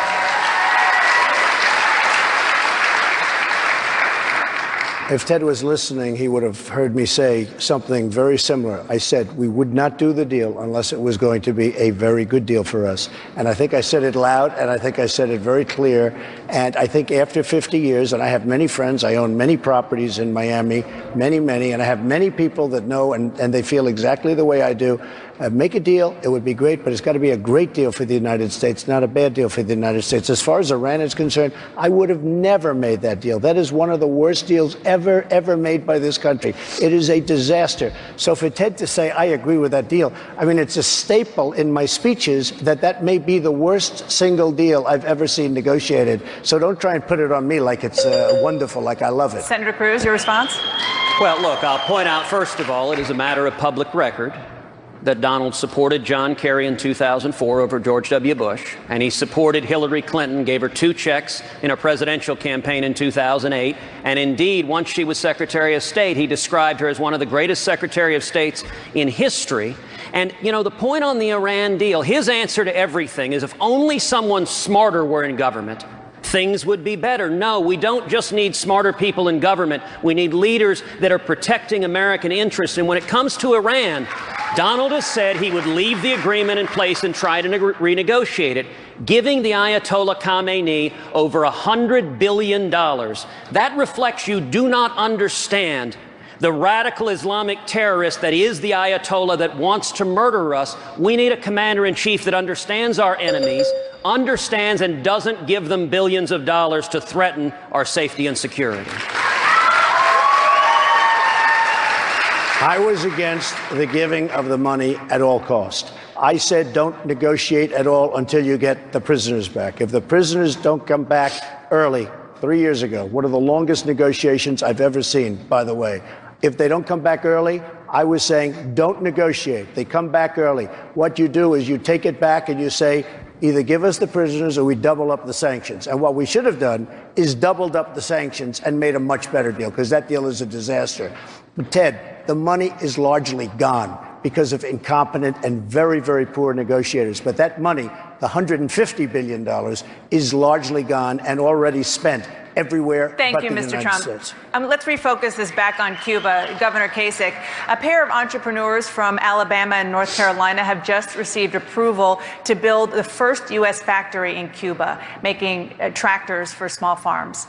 This is a direct result of President Obama's new policy in Cuba that we've been talking about. If you are elected president, would you encourage more U.S. companies to do business like that in Cuba? No, I wouldn't. Listen, I think the problem with the administration, if you talk to our friends around the world, they say, what is America doing?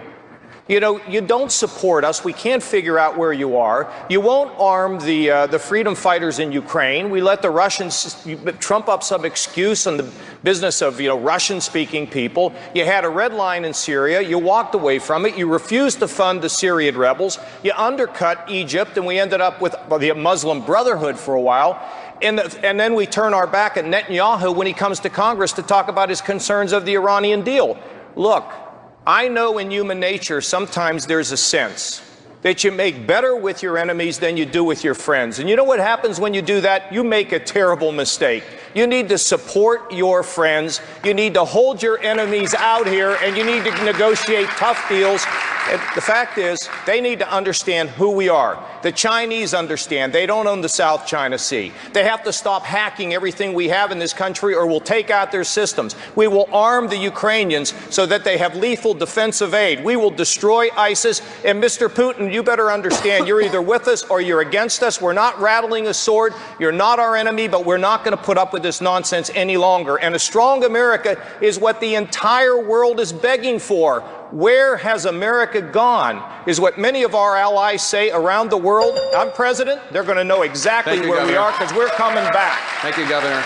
The Floridians, I reached out to the Republican mayor of Miami, Tomas Regalado, to find out what he wanted to hear from you this evening. Mayor Regalado told me, quote, "Climate change means rising ocean levels, which in South Florida means flooding downtown and in our neighborhoods. It's an everyday reality in our city. Will you, as president, acknowledge the reality of the scientific consensus about climate change, and as president, will you pledge to do something about it?" Unquote. Senator Rubio, the Miami mayor, has endorsed you. Will you honor his request for a pledge and acknowledge the reality of the scientific consensus of climate change and pledge to do something about it? Sure, the climate is changing, and one of the reasons why the climate is changing is because the climate has always been changing. There has never been a time when the climate has not changed. I think the fundamental question for a policymaker is the climate changing because of something we are doing? And if so, is there a law you can pass to fix it? So on the issue of flooding in Miami, it's caused by two things. Number one, South Florida is largely built on land that was once a swamp. And number two, because if there is higher sea levels or whatever it may be happening, we do need to deal with that through mitigation. And I have long supported mitigation efforts. But as far as a law that we can pass in Washington to change the weather, there's no such thing. On the contrary, there is laws they want us to pass. There are laws they want us to pass that would be devastating for our economy. Or these programs like what the president's put in with the Clean Power Act, or all these sorts of things that he's forcing down our throat on the war on coal. Let me tell you who's going to pay the price of that. Americans are going to pay the price of that. The cost of doing that is going to be rammed down the throat of the American consumer, the single parent, the working family, who are going to see increases in the cost of living, the businesses who are going to leave America because it's more expensive to do business here than anywhere else. And you know what passing those laws would have, what impact they would have on the environment? Zero. Because China is still going to be polluting, and India is still going to be polluting at historic levels. So I am in favor of a clean environment. My children live in South Florida. My family's being raised here. I want this to be a safe and clean place, but these laws some people are asking us to pass will do nothing for the environment, and they will hurt and devastate our economy. So just to clarify, Senator Rubio, Mayor Regalado, when he talks about the reality of the scientific consensus about climate change, the Republican mayor of Miami, he's saying the scientific consensus is that man does contribute to climate change. When you talk to him, because he is the mayor of Miami and he has endorsed you, you tell him that he's wrong? I would say to him that there is no law that they want us to pass that would have any impact on that. If you took the gift list of all of these groups that are asking us to pass these laws and did every single one of them, there would be no change in our environment. Sea level would still rise. All these other things that are happening would continue to go on for a lot of different reasons. One, because America is not a planet. It's a country. And number two, because these other countries like India and China are more than making up in carbon emission for whatever we could possibly cut. Here's what he will immediately, Mayor Regalado is a great mayor and a good friend, but here's what he's immediately going to start hearing from. He will immediately start hearing from families in South Florida who are barely making it by, and now their electric bill went up $20 or $30 a month. Because we've just made it more expensive to generate power. Thank you, Senator. That cost will be passed on to working families. I am not going to destroy the U.S. economy for a law that will do nothing for our environment. Governor Kasich, what would you say to the mayor of Miami? Well, I do believe we contribute to climate change, but I don't think it has to be either you're for some environmental stringent rules or you're not going to have any jobs. The fact is you can have both. In our state, we've reduced emissions by 30%. But let me tell you also what we're trying to do. We want all the sources of energy. We want to dig coal, but we want to clean it when we burn it.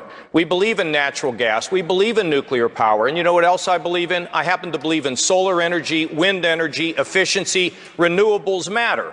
Now, it doesn't mean because you pursue a policy of being sensitive to the environment, because we don't know how much humans actually contribute, but it is important we develop renewables. A battery technology can unleash an entirely different world. So the fact is that you can have a strong environmental policy at the same time that you have strong economic growth. They are not inconsistent with one another. Thank you, Governor.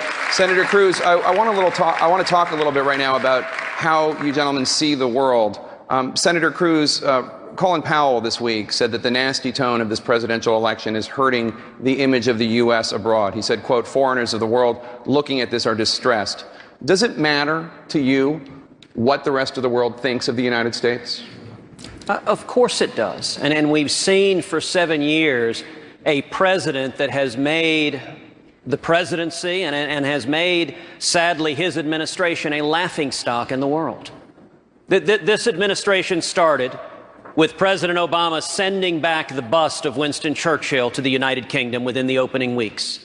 Then he proceeded to go on a worldwide apology tour, apologizing for the United States of America. Our friends and allies quickly learned America could not be counted on. I'll tell you, when I travel abroad, when I meet with heads of states and defense ministers and foreign ministers, they say over and over again, it is hard to be friends with America. We can't count on America. America doesn't stand with us. And that is a disgrace. But the good news is, Jake, we've seen this before. We have seen a weak Democratic president undermine the military, weaken our readiness, weaken our respect in the world with Jimmy Carter. And in January 1981, Ronald Reagan came into office, and that can change overnight. It's worth remembering, Iran released our hostages the day Ronald Reagan was sworn into office. And America needs a president who stands with our friends and allies, as I will do, and who stands up and demonstrates strength to our enemies. That's why on day one, I will rip to shreds this catastrophic Iranian nuclear deal, because the Ayatollah Khamenei must never be allowed to acquire nuclear weapons. Thank you, Senator. Mr. Trump, some of your Republican critics have expressed concern about comments you have made praising authoritarian dictators. You have said positive things about Putin as a leader and about China's massacre of pro-democracy protesters at Tiananmen Square. You said, quote, when the students poured into Tiananmen Square, the Chinese government almost blew it. Then they were vicious, they were horrible, but they put it down with strength. That shows you the power of strength. How do you respond to that? Doesn't mean I was endorsing that. I was not endorsing it. I said that is a strong, powerful government that put it down with strength, and then they kept down the riot. It was a horrible thing. It doesn't mean at all I was endorsing it. As far as Putin is concerned, I think Putin's been a very strong leader for Russia, but he's been a lot stronger than our leader, that I can tell you. I mean, for Russia. That doesn't mean I'm endorsing Putin. But the word strong, obviously, is a compliment. And many people would look at what the Chinese leaders have done and what Putin is doing as atrocities. I used to think Merkel was a great leader until she did what she did to Germany. Germany is a disaster right now. So I used to think that. And strong doesn't mean good. Putin is a strong leader. Absolutely. I could name many strong leaders. I could name very many very weak leaders. But he is a strong leader. Now, I don't say that in a good way or a bad way. I say it as a fact. Governor Kasich, when you were a member of Congress, you were outspoken about the Tiananmen Square massacre. What do you think? I think that the Chinese government butchered those kids. And when that guy stood in front of that young man stood in front of that tank, we ought to build a statue of him over here when he faced down the Chinese government. Now, I will tell you, I don't believe that we need to make China an enemy. They're a competitor. But I want to go back to 3 things they should do. We should have the heat on them to work in North Korea to get rid of that guy and the things that he's doing, number 1. Number 2, they need to realize they don't own the South China Sea. And I will compliment the administration for sending some carrier battle group into the South China Sea. And thirdly, when it comes to the issue of cyber attacks, we're going to have to beef up the cyber command. And they need to understand that if you attack us, we will defend ourselves, everything, including our grid. But if you do it, we have the capability to take out your systems. The president has not given the Cyber Command that authority. I will. And when it comes to trade, I will tell you this. They can't manipulate their currency. That will not be anything that I would allow them to get away with. And if I saw them doing it, I would take immediate action to make sure that the American worker is protected. Thank you, Governor Kasich. We're going to take another quick break. When we come back, we'll have more of the Republican president. Come back to the CNN Republican presidential debate in Miami, Florida. Mr. Trump.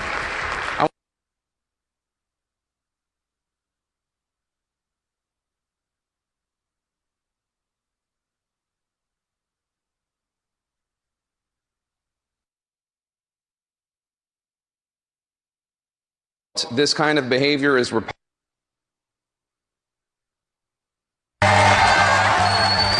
Regis is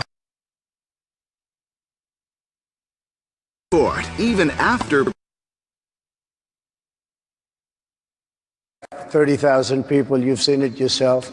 People come with tremendous passion and love for the country. And when they see protests, in some cases, you know, you're mentioning one case, which I haven't seen, I heard about it, which I don't like. But when they see what's going on in this country, they have anger that's unbelievable. They have anger. They love this country. They don't like seeing bad trade deals. They don't like seeing higher taxes. They don't like seeing a loss of their jobs, where our jobs have just been devastated. And I know, I mean, I see it. There is some anger. There's also great love for the country. It's a beautiful thing in many respects, but I certainly do not condone that at all, Jake. Some of your critics point to quotes that you've made at these rallies, including February 23rd. I'd like to punch him in the face, referring to a protester. February 27th, in the good old days, they'd have ripped him out of that seat so fast. February 1st, knock the crap out of him, would you? Seriously, okay, just knock the hell. I promise you, I will pay for the legal fees. I promise, I promise. We have some protesters who are bad dudes. They have done bad things. They are swinging, they are really dangerous, and they get in there and they start hitting people. And we had a couple big, strong, powerful guys doing damage to people. Not only the loudness I don't mind, but doing serious damage.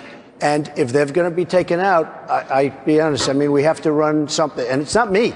It's usually the municipal government, the police, because I don't have guards all over these stadiums. I mean, we fill up stadiums. It's usually the police. And by the way, speaking of the police, we should pay our respects to the police, because they are taking tremendous abuse of this country, and they do a phenomenal job. So we should truly give our police, they're incredible people, we should give them a great deal more respect than they receive. Senator Cruz, are you concerned at all that these kinds of scenes potentially hurt the Republican Party for the general election? Listen, I think for every one of us, we need to show respect to the people. We need to remember who it is we're working for. We've seen for 7 years a president who believes he's above the law, who behaves like an emperor, who it is all about him, and he forgot that he's working for the American people. I mean, let me ask, turn the camera out here. How many of y'all feel disrespected by Washington? Washington isn't listening to the people. And that's the frustration that is boiling over. And we need to nominate and elect a president who remembers he works for the people. You know, at Donald's rallies recently, he's taken to asking people in the crowd to raise their hand and pledge their support to him. Now, I got to say, to me, I think that's exactly backwards. This is a job interview. We are here pledging our support to you, not the other way around. And the only hand-raising that I'm interested in doing is on January 20th, 2017, raising my hand with my left hand on the Bible and pledging to the American people to preserve, protect, and defend the Constitution of the United States. Mr. Trump, if you'd like to respond. It shows the total dishonesty of the press. We were having, on a few occasions, again, massive crowds, and we're talking, and I'm saying, who's going to vote on Tuesday? Who's going to vote? The place goes crazy. Then I say, hey, do me a favor. Raise your right hand. Do you swear you're going to vote for Donald Trump? Everyone's laughing. We're all having a good time. And, you know, that's why I have much bigger crowds than Ted, because we have a good time at my crowd. But we're all having a good time. And the next day on the Today Show, and a couple of other places, not too many, because when you look at it, everyone's smiling, laughing, their arms are raised like this. They had pictures, still pictures of people, and they tried to equate it to Nazi Germany. It is a disgrace. It was a total disgrace. And I've had reporters, people that you know, come up to me and said that what they did on the Today Show was a disgrace. Governor Kasich, do you worry about the scenes of violence at some of these rallies affecting the Republican Party's chances in November? Well, I worry about the violence at a rally, period. I mean, it's, you know, elections are important, but the unity of this country really matters. Jake, here what I think is happening. There are people out there who are worried about their jobs. They're worried that somebody's going to come in and tell them they're out of work and they're 54 years old and they don't know where they're going to get another job, a man and a woman. Maybe they're worried about a trade deal. They're worried about the fact that their wages haven't gone up. They're worried that their kids went to college and the promise was you go to college, you get a job, things are going to be great. They went to college, they rang up debt, and they're still living in their parents' basement. People are uptight. Our seniors are worried they're going to lose their Social Security. There's two ways to treat it. You can either prey on that and be negative about it, or you can tell people that these things can be fixed. If we're Americans rather than Republicans and Democrats, we get together, we can solve all of these problems. We can provide financial security. We can drive the wages up. We can get kids jobs with a more robust economy. And you know what? They want to help solve these problems right where they live, and I'll give them the power to do it. Senator Rubio, I know you want to say something. I do. A couple points. The first is I'm concerned about violence in general in this society. And by the way, the first people that are facing that violence are our law enforcement officers. And they deserve our respect, and they deserve our thanks for what they deserve our thanks for everything they do for us. On the issue of anger, yes, people are angry. Of course they're angry. Every institution in America has been failing us for the better part of 20 or 30 years. But leadership is not about using the anger. The leadership is about using the anger to motivate us, not to define us, but to motivate us to take action. Being here in Miami is special. My grandfather lived with us most of our life, most of his life while I was growing up. And he would sit in the porch of our home and tell me all kinds of stories and things I learned about history. My grandfather was born in 1899 before there were airplanes in the sky. One night in the summer of 1969, he watched a man set foot on the moon. You know what he said when he saw that? He said, Americans can do anything. Americans can do anything. There is no problem before us we cannot solve, and we can solve it if we come together in a serious way in this generation and embrace all of the principles that made us great to begin with. Senator. The math suggests that it's possible that not one of you will reach the magic number of 1,237 delegates before the Republican convention, which would mean a contested convention. Let's go back to Salem Radio's Hugh Hewitt. Thank you, Jake. Governor Kasich, the math and the map say that you can only become the nominee if, in fact, there is a contested convention. If we arrive on the shores of Lake Erie, Donald Trump has the most delegates. Why shouldn't the person with the most delegates, even if it's not a majority of delegates, be the nominee? Well, first of all, let's not, the math doesn't tell the whole story in politics. The great thing about politics, the reason why we watch it is because what's true today is not necessarily true tomorrow. So let's not get ahead of ourselves. Secondly, look, when you went to school up there in Salem, Ohio, okay, if you got an 86, you got a B. Because everybody else had an 84 didn't mean you got an A. So you just have to win enough delegates to be the nominee. And frankly, I don't know if we're going to get at a convention like that, but if we do, I was at one in 1976 as a wee lad and supported Ronald Reagan and actually worked directly with him. He tried valiantly. He lost. Gerald Ford won.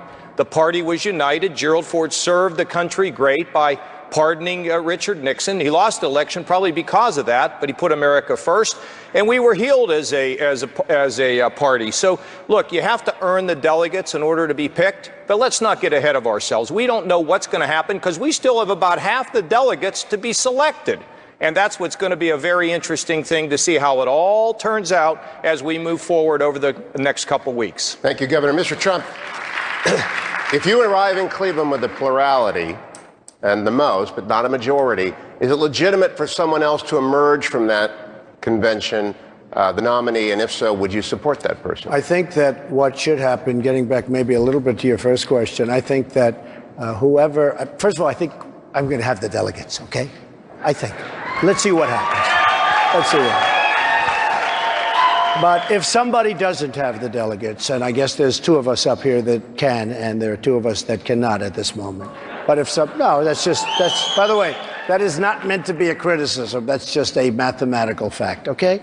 If two of us get up there, I would say this, if Marco, if the governor, if Ted had more votes than me in the form of delegates, I think whoever gets to that top position, as opposed to solving that artificial number that was set by somebody, which is a very random number, I think that whoever gets the most delegates should win. That's what I think. Senator Cruz, if you overtake Donald Trump at the convention, what will you do to take his very passionate supporters and keep them from bolting the convention and sabotaging the fall election? Well, look, there's some folks in Washington. Donald, you are welcome to be president of the Smithsonian. You know, there's some in Washington who are having fevered dreams of a brokered convention.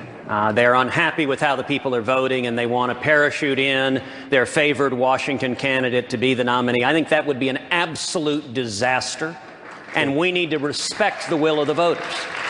It's one of the reasons why in the course of this election, listen, everyone up here has worked very, very hard, but Donald is right. There are only two of us that have a path to winning the nomination, Donald and myself. At this point, I have roughly 360 delegates. He has about 100 more than I have. We have at this point beaten Donald in 8 separate states all over the country, geographically, from Maine to Alaska, from Kansas to Texas, all over this country. We have beaten him. And so for the people at home, if you're one of the 65, 70% of Republicans who recognizes that if we nominate Donald Trump, Hillary wins. That's why the media wants him to be the nominee so much. If you recognize that, then I want to invite you, if you've supported other candidates, come and join us. We are seeing candidates coming together and uniting. It's why Carly Fiorina endorsed me yesterday. It's why Mike Lee endorsed me today. I ask everyone to come together. Let's stand together and let's beat Hillary Clinton in November. Thank you, Mr. Trump. Then to Senator Rubio. You know, I listen and I watch Ted on television, and when he speaks, and he's always saying, I'm the only one that beat Donald in 6 contests, and I beat him. But I beat him in 13 contests. He never mentions that. And let me just tell you another little fact, little minor fact. I have about 1,600,000 votes during this primary season, more votes than Ted. The other thing is, I beat Hillary, and I will give you the list. I beat Hillary in many of the polls that have been taken, and each week I get better and better, and believe me, I haven't even started on her yet. Senator Rubio. Let me tell you what this election is about for me. And I get all the delegate math and all that debate. Let me tell you what it's about for me. On Tuesday night, I didn't do as well, obviously, as I wanted to, and I was a little bit disappointed when I got home. And my wife told me a story that night, which is the reason why I can get up the next day and keep fighting. There's a gentleman here in South Florida who just got out of surgery, and his doctors told him he needs to be home resting. But every afternoon he takes his little aluminum chair and he sits outside of an early polling center and holds a sign that says Marco Rubio. Because for him, I symbolize all the sacrifices that his generation made so their children could have a better life than themselves. That gentleman has not given up on me, and I am not going to give up on him. I am going to work tirelessly every single day because this election is too important. What's at stake is the future of this country. And I believe that at the end of this process, this nation will make the right choice. Because I've always believed that God has blessed America, that God's hand is upon this country, and that its greatest days are yet to come. Thank you. Stephen Diamond of the Washington Times. Stephen. Mr. Trump, one of your biggest selling points is that you are largely self-funding your campaign. Yes. And you argue your opponents are controlled by their special interest donors. Will you maintain your pledge not to take outside contributions throughout the general election? I have not made that decision yet. I will make a decision on that, but I have not made that decision yet. My decision was that I would go through the entire primary season and I have turned down probably $275 million worth. I have many, many friends that come up all day long. 5 million, 10 million. I'm turning down money. I feel sort of foolish, to be honest with you. I don't know if I get any credit for it, but I'm self-funding my campaign. And and by the way, other than very small donations where people are sending in $200, $15, $20, and we have some of that, but it's not a large amount. No, I'm self-funding my campaign. And the reason is that I've been in this business a long time, and I was on the other side until 8 months ago. I was on the other side. I made massive contributions, large contributions to politicians, both Democrats and Republicans. I was liked by everybody, which is an important thing. I will say this. People control special interests, lobbyists, donors. They make large contributions to politicians, and they have total control over those politicians. I don't want anybody to control me but the people right out there. And I'm going to do the right thing. Senator Cruz, I want to come to you. The vast majority of Republicans and voters overall agree with Mr. Trump that candidates are beholden to people and groups who donate to their campaigns. Do you deny that those big donors do have influence? Well, look, absolutely. And one of the things we're so frustrated about is the corruption, what I've called the Washington cartel. It's career politicians in both parties that get in bed with the lobbyist and special interest. And listen, Donald told you for 40 years he's been sitting at that table using his money to buy influence, supporting liberal Democrats like Hillary Clinton and John Kerry, but also supporting the Republican establishment and funding their effort to crush the Tea Party.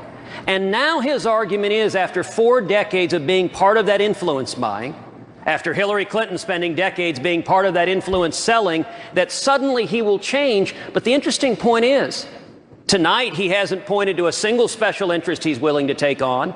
He didn't take on Wall Street when he supported the TARP bailout in Wall Street. He won't take on ethanol. And my campaign, by contrast, was funded by 1.1 million contributions all over this country. I want to go to Mr. Trump for a response. $62 at tedcruz.org. Thank you, Senator. That's who you got to be accountable to, the people. TED was given to PACs. I mean, PACs, you know, these super PACs are a disaster, by the way, folks. Very corrupt. It's going to lead to lots of disasters. But TED has super PACs, and you have to look at the people that are giving to those super PACs, number one. It's very important to do that. There is total control of the candidates. I know it better than anybody that probably ever lived. And I will tell you this. I know the system far better than anybody else, and I know the system is broken, and I'm the one, because I know it so well, because I was on both sides of it. I was on the other side all my life. And I've always made large contributions. And frankly, I know the system better than anybody else, and I'm the only one up here that's going to be able to fix that system, because that system is wrong. Thank you, Mr. Trump. Senator Rubio, I want to come to you with a question. At the last debate, you mocked Mr. Trump for being flexible. With so much gridlock in Washington, how can you expect to lead the country and get things done if you aren't willing to show flexibility? Well, I think you can be flexible about ideas. You shouldn't be flexible about your principles. About when it comes to ideas and working with people, I have a record of having done that. Listen, on the issue of higher education, I'm the only one that continually talks about student loan debt, because I owed over $100,000 of student loan debt. So I know this is a major issue, and all my ideas that deal with higher education are bipartisan. The VA Accountability Act that I passed, I did it on a bipartisan basis. The sanctions that I imposed on Hezbollah, I did it on a bipartisan basis. The Girls Count Act that deals with human trafficking, we did that on a bipartisan basis. But I also want to be frank. There are issues we're going to have an election over. When it comes to repealing and replacing Obamacare, that's not going to be bipartisan. When it comes to reducing the tax burdens on Americans, that's not going to be bipartisan. When it comes to shrinking the size of the federal bureaucracy, that's probably not going to be bipartisan. There are issues we can work together on, and we should. But there are fundamental issues about the proper role of government, and on those issues, I will fight anyone who wants to expand government, raise taxes, or weaken our military. Mr. Trump, I want to give you a chance to respond, but specifically, you talked about flexibility, and one of the examples you gave was the height of the border fence. What are some of the other issues on which you're willing to show flexibility? It depends on what comes up. You never know. It depends on what comes up. Look, we had a great president, Ronald Reagan. We had Tip O'Neill, Speaker. And what do? We take these two men that are very, very different men. They got along, they had relationships, and they got things done, and very beautifully. Nobody's complaining about the deals that Ronald Reagan made, and he made it with Tip O'Neill. We need to have people get together and work good deals out from our standpoint. And I'll tell you this. It can be done. We don't want to continue to watch people signing executive orders, because that was not what the Constitution and the brilliant designers of this incredible document had in mind. We need people that can make deals and can work. Because right now in Washington, there's total, absolute gridlock. Thank you, sir. I want to go to Governor Kasich on this issue of flexibility, sir. Well, look, my record speaks for itself. What I talk about tonight is not theory. These are things that I've done.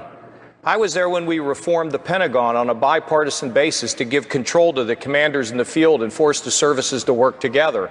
I was the chief architect, along with Senator Domenici, of the last time we balanced the budget and the first time since we walked on the moon. I was there when I worked on the welfare reform in Washington, and we got it done, and we eliminated the entitlement on welfare. I then went to Ohio and took Ohio from a basket case, working on a bipartisan basis to reform many things, including the Cleveland public schools, working with the Democratic mayor. My problem isn't that people don't know this. They say, well, what does that mean? Does that mean you're too easy? Well, let me tell you, when we did the balanced budget, we cut the capital gains tax. We provided a family tax credit. We shrunk the government. In my state, the state of Ohio has the smallest government in the state of Ohio in 30 years. Conservative principles will work, but show respect to the other side.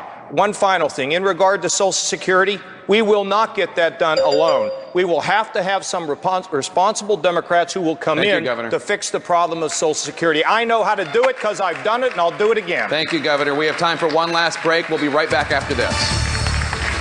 Presidential debate just 5 days before the next primary elections. It is time now for closing statements. Candidates, you will each have 1 minute, and we'll start with Governor Kasich. Well, I'd like to say to all of you, the American people, I have run an unwavering, positive campaign for President of the United States. I've tried to be positive in such a way as to show my record, my accomplishments, my vision. And I wanted to raise the bar in presidential politics so our kids can take a look at the way you can run for president, and you will someday maybe be president of the United States. Sometimes being positive isn't all that interesting, but it's very interesting to my family, my children, and so many supporters that I meet all across the country, and I will continue to run a positive campaign. I can fix the problems in Washington. I've done it before, and in fact, I want to turn power, money, and influence back to you, the American people, so that you can be in the schools and on the streets fighting drugs and dealing with the issues of poverty. We can do this together. Allow me to take care of the federal issues. When I send the power back and the money and the influence to you, then you can strengthen our neighborhoods and our families. That's where the spirit and strength of America is. But ask the people, my friends in Illinois, and of course, my beloved Buckeyes, to consider me on Tuesday, and please let me have your vote. God bless. Senator Rubio. It is great to be here back at home in Miami. It's hard to believe that just 2 decades ago, my father was just a bartender working in this city. And now his son stands on the stage here as a candidate for the highest office in the land. My parents never wanted me to go into politics in particular or anything else. They just wanted me to have the opportunity to live out all the dreams they once had for themselves. And that was possible because America is a special country. But that was not an accident. America is great because each generation before us did what needed to be done. They solved their problems, they confronted their challenges, they embraced their opportunities. And for over 2 centuries, each generation has left the next better off. Now the moment has arrived for our generation to do our part. And I'm telling you tonight, if you vote for me here in Florida and everywhere across this country on Tuesday, when I'm elected president, this generation will do its part. We will do whatever it takes to ensure that our children inherit from us what we inherited from our parents, the single greatest nation in the history of all of mankind. Senator Cruz. Senator Cruz. What an incredible nation we have, that the son of a bartender and the son of a mailman and the son of a dishwasher and a successful businessman can all stand on this stage competing and asking for your support. In just a few months, one of us is going to stand on the debate stage with Hillary Clinton. And the choice we are making today is who will best defend our values, who will best defend your values and fight for you. I have to tell you, I cannot wait to stand on that stage with Hillary Clinton and say, Madam Secretary, you are asking for a third term of a failed administration. You are asking for millions more to remain in stagnant jobs, for millions more steel workers to be out of work, for wages to remain low, for young people not to have a future. We can do better. We can instead repeal Obamacare, abolish the IRS, unleash millions of jobs, defend the Bill of Rights, defend the Second Amendment, religious liberty, stand with our cops and our firefighters and our soldiers, and we can keep America safe. That's the choice I will put to her this fall. Mr. Trump.